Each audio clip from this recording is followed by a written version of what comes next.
Hoje vamos pegar uma onda bem legal. Isso mesmo, ondas. Quando você conversa com seu amigo, sintoniza uma estação de rádio, toma um banho de sol, vê a beleza de uma paisagem ou estoura pipocas no micro-ondas, está em cada um desses momentos experimentando um fenômeno da física, o movimento ondulatório, ou simplesmente ondas.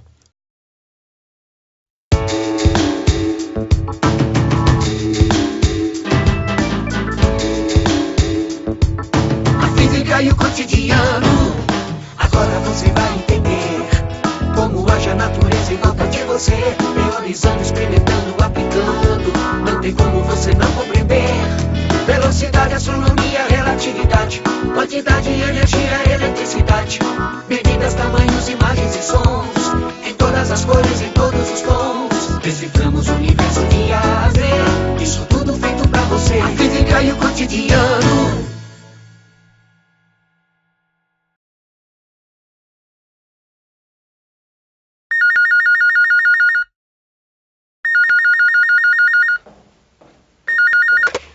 Alô? E aí, Lilico, beleza? Bora lá pegar uma onda? Oi, Cris. É pra já. Tava aqui justamente estudando ondas, a matéria de física, lembra? Olha, isso me deixou muito ligada também. Depois daquela aula sobre ondas, vou até pegar um tubo. Bora lá? Bora lá. Te vejo na areia, então.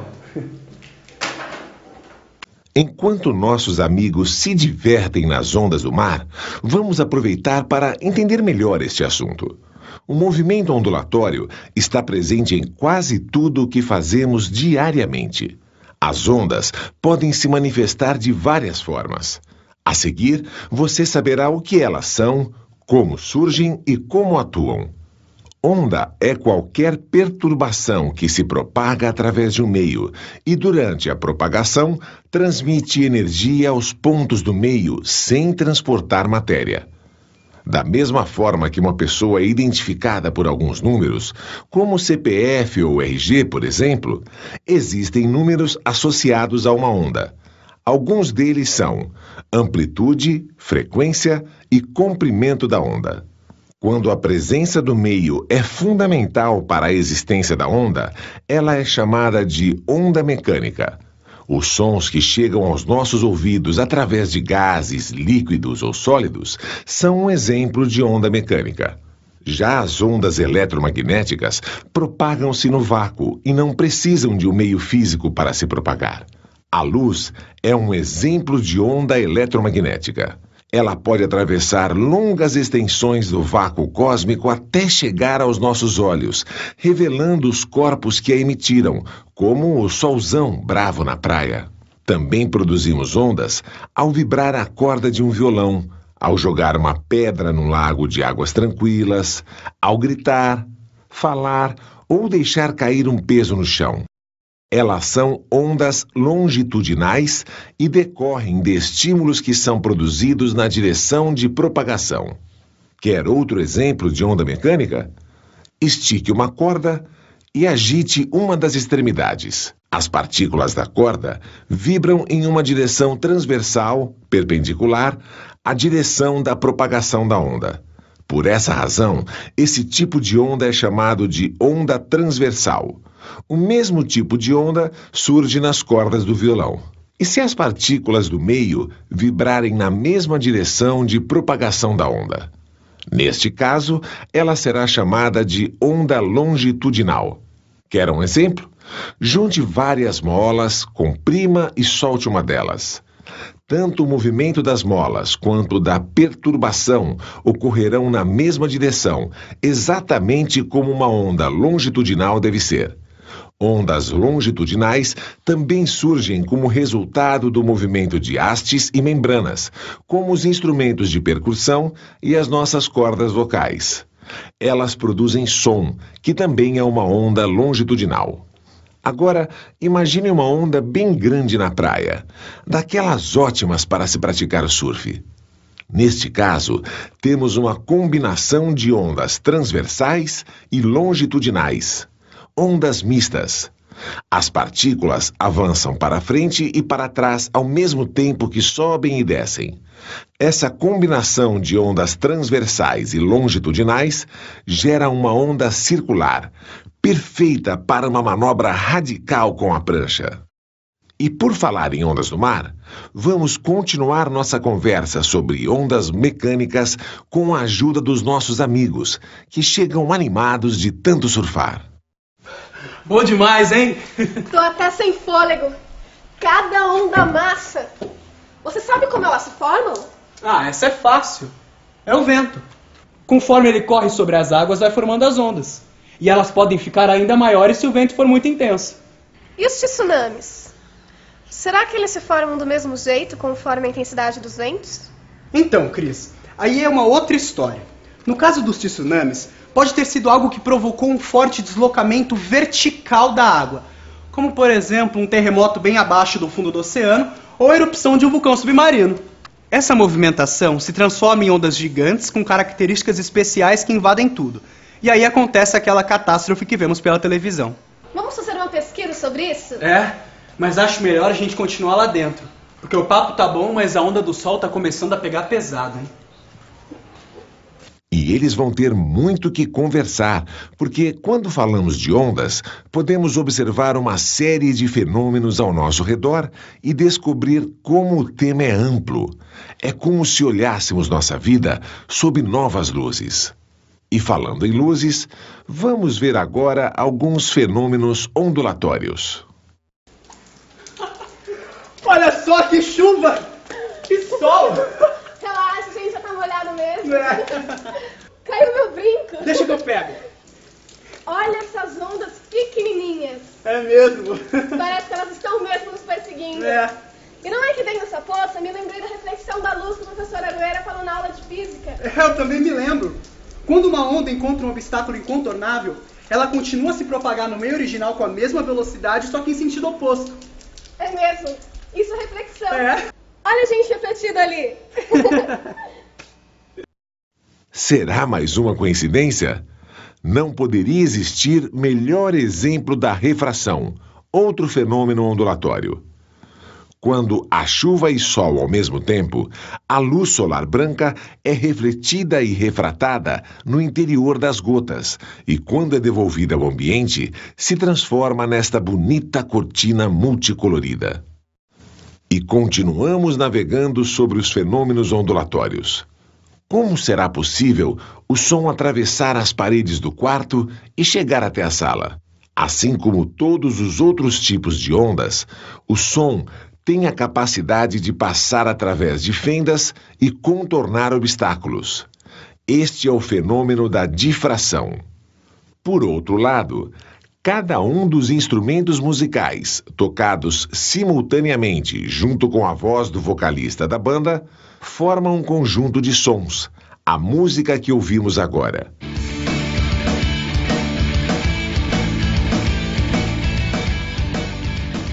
Este som harmonioso, no entanto, quando se junta à conversa dos garotos e aos gritos dos pais, faz com que as ondas sonoras se sobreponham umas às outras.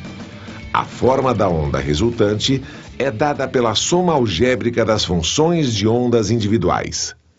Caso as ondas se aniquilem total ou parcialmente, diremos que houve uma interferência destrutiva. Caso contrário, a interferência será construtiva. Veja neste gráfico como funciona uma interferência construtiva. Já no gráfico que mostra a interferência destrutiva, obtida pela inversão da onda azul direita, observamos que sua amplitude se anula em determinados momentos. Abaixa esse som, Lilico!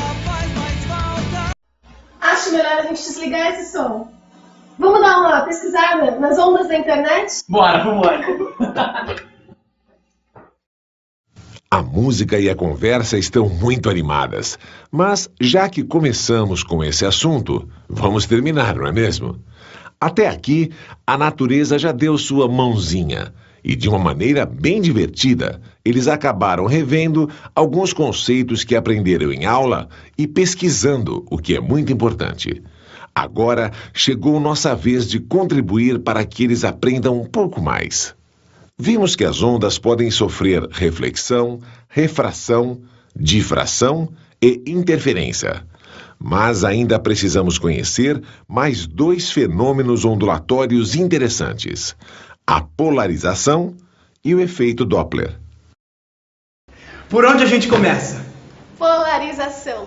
Olha, então você me diga, porque eu já não me lembro muito bem disso, não. Aham, peguei você, senhor sabido. Pois esta é fácil. É só lembrar dos seus óculos escuros, que se forem autênticos, certamente terão lentes polarizadas. Mas esperem um pouco. Antes de chegarmos aos óculos escuros, vamos entender melhor a polarização. As ondas de luz do Sol, ou mesmo de uma fonte artificial de luz, vibram e irradiam em todas as direções. Quando as oscilações estão contidas em um só plano de vibração, dizemos que a onda está polarizada. A polarização tem várias aplicações, como nos óculos usados em filmes 3D. Ela não ocorre com o som, mas apenas com as ondas transversais, a exemplo da luz. Na prática, a luz polarizada pode ser obtida através de dispositivos conhecidos como polarizadores. No caso mais simples, até mesmo a reflexão da luz do Sol na superfície de um lago pode gerar luz polarizada. Mas e nos óculos, hein? Como é que isso funciona? É o seguinte: os fabricantes de óculos aplicam um filme químico sobre a superfície das lentes. Esse filme é feito de um composto de moléculas que se alinham naturalmente. Essas moléculas criam um filtro microscópico que permite a passagem apenas das ondas cujo plano de polarização coincide com as frestas moleculares. Isto é semelhante a deixar cair vários palitos de fósforo por uma grelha. Apenas os palitos alinhados com as aberturas conseguirão passar. No caso dos óculos escuros, as lentes só deixam passar a luz verticalmente polarizada, e que é a mais recomendada para a saúde da visão. Gostei disso, hein?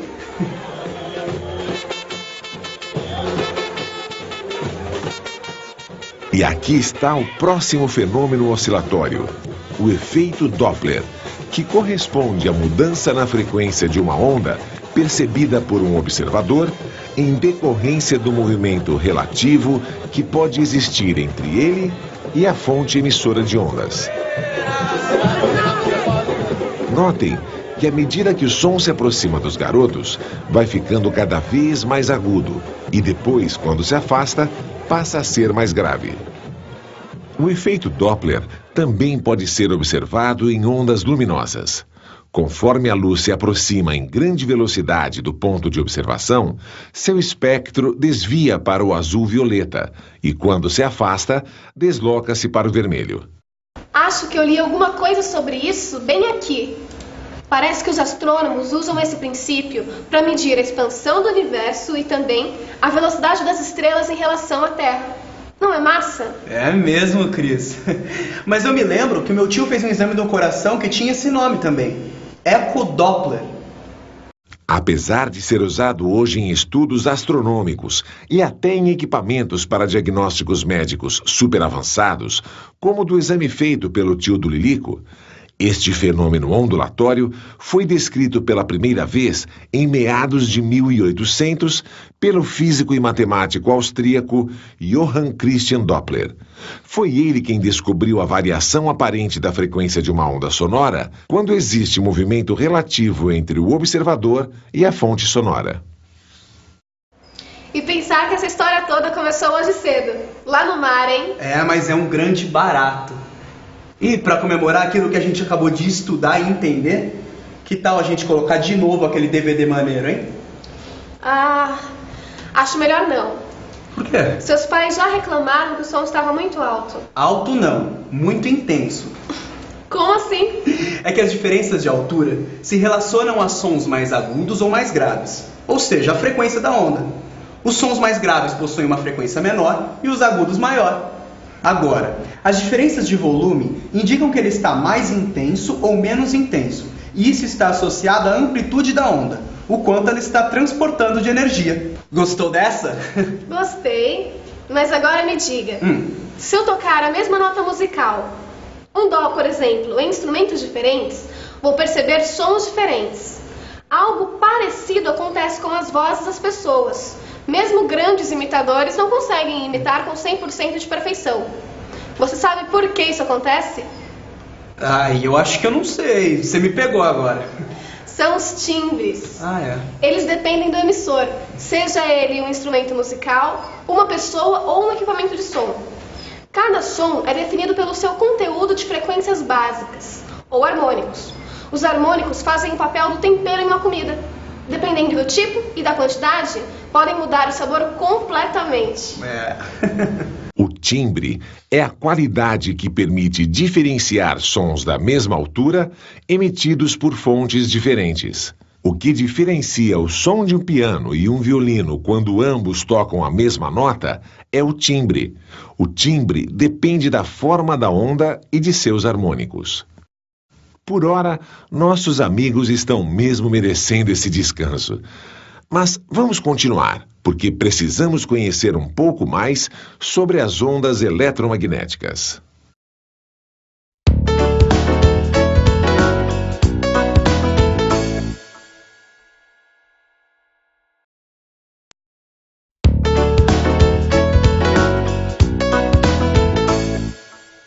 Cris e Lilico, acompanhados por Paulão, acabam de voltar da escola. O professor falava sobre ondas. Eu entendi muito bem essa parte das ondas mecânicas. Mas agora a onda eletromagnética que é um pouco mais complicado, vocês não acham? Nem tanto, Paulão. Aqui, por exemplo, para fazer essa pipoca, estamos usando o quê? Um forno de micro-ondas. Sim, até aí beleza. Fazer pipoca eu sei. Coloco o saquinho aqui dentro, fecho a porta, aperto o botão e depois lá dentro. Aí que o bicho pega. Qual o mistério? Na verdade, não existe mistério. Mas primeiro vamos entender melhor o que é uma onda eletromagnética. Sabemos que uma carga elétrica Q produz ao seu redor um campo elétrico E. Suponhamos que essa carga elétrica entre em movimento e permaneça com velocidade constante. Uma carga elétrica em movimento é uma corrente elétrica. Ora, uma corrente elétrica produz ao seu redor um campo magnético H. Concluímos, então, que uma carga elétrica em movimento produz ao seu redor dois campos. O elétrico, que existe sempre, e o magnético, que ela produz pelo fato de estar em movimento. Essas perturbações propagam-se pelo espaço à velocidade da luz, seguindo em todas as direções. Esta é a onda eletromagnética. Ao contrário da mecânica, a eletromagnética se propaga através do vácuo. Muito interessante isso, vocês não acham?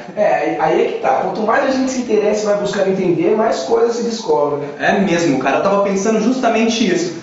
Vocês já pararam para pensar sobre quanta coisa a gente tem hoje em dia por causa das ondas eletromagnéticas? Puxa, é sim. TV, computador, celular, tomografia computadorizada. Nossa, é até difícil lembrar de tudo. Ainda tem a luz do sol, né? Que sem ela nós não estaríamos nem aqui conversando hoje. Pois é.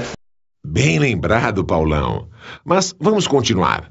As ondas eletromagnéticas são classificadas pela frequência de oscilação ou pelo comprimento de onda. As de menor frequência, como as ondas de rádio, são menos energéticas e não são perigosas. As de maior frequência, como a radiação gama e os raios X, possuem bastante energia e oferecem perigo à saúde. As micro-ondas, as radiações infravermelha e ultravioleta, a luz visível, são exemplos de ondas eletromagnéticas. Além de todos aqueles aparelhos mencionados por nossos amigos, as ondas eletromagnéticas estão presentes em vários fenômenos naturais e artificiais, como na luz do sol, nas descargas elétricas da natureza, os raios e relâmpagos, nas estrelas e outros objetos cósmicos, nos corpos aquecidos, nas lâmpadas e numa infinidade de outros objetos do nosso dia a dia. Mas voltemos às pipocas.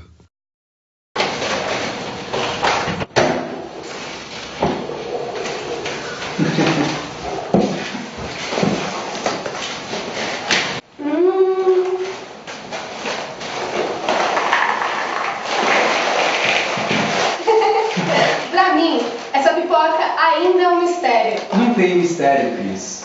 É fácil. As micro-ondas do forno são as mesmas ondas de rádio, só que elas estão numa outra faixa de frequência. Elas são absorvidas pela água, gorduras e açúcares dos alimentos e produzem o calor que irá aquecer a comida que contém essas moléculas. Uma vasilha de vidro vazia, colocada no interior de um forno de micro-ondas ligado, continua sempre fria, porque não contém aquelas moléculas. Agora, basta colocar um pouco de água dentro para ela aquecer bastante. É mesmo. Agora se o recipiente for de metal? Nesse caso, podem aparecer pequenas faíscas causadas pela reflexão das micro-ondas. O metal age como um espelho, produzindo concentração de energia em alguns locais. Os elétrons do metal podem se desprender e assim formar pequenas faíscas ou clarões. E se você colocar um pedaço de papel alumínio lá dentro, ainda assim corre o risco de provocar um incêndio. Como acontece isso?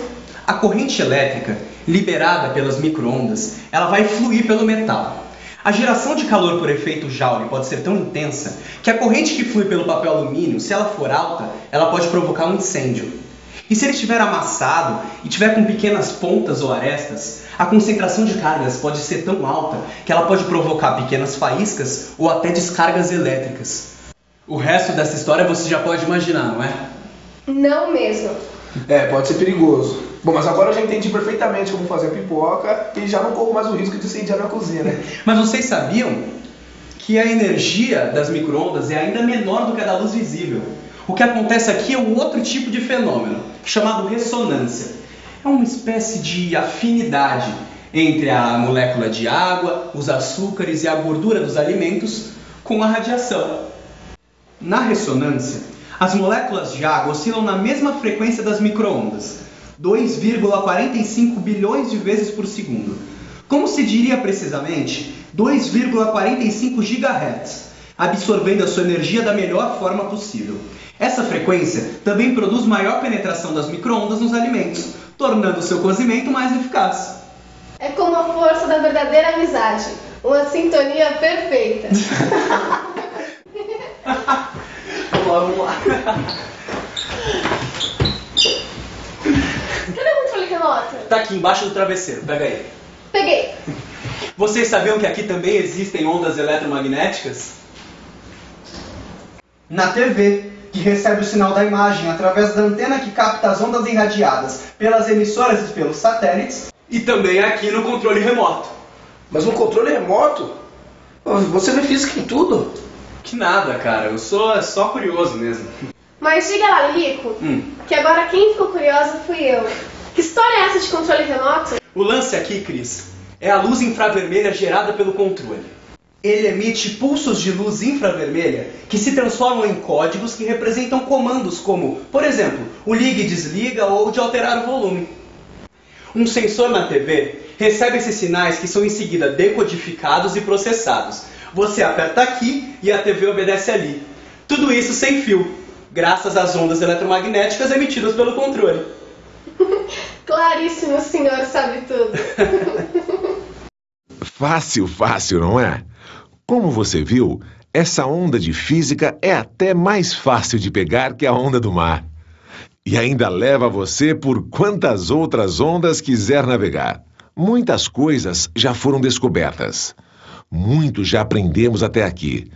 Mas ainda existe espaço para você pesquisar e conhecer muito mais. Por exemplo, se um astronauta deixasse cair uma ferramenta no solo lunar, será que ele produziria algum som? Aquelas explosões estrondosas que ouvimos nos filmes, quando naves ou planetas são destruídos, têm base física? Será possível criar o silêncio misturando sons? De onde surge aquele som do mar que ouvimos nas conchas da praia? Pense nisso tudo. Pegue essa onda!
cotidiano.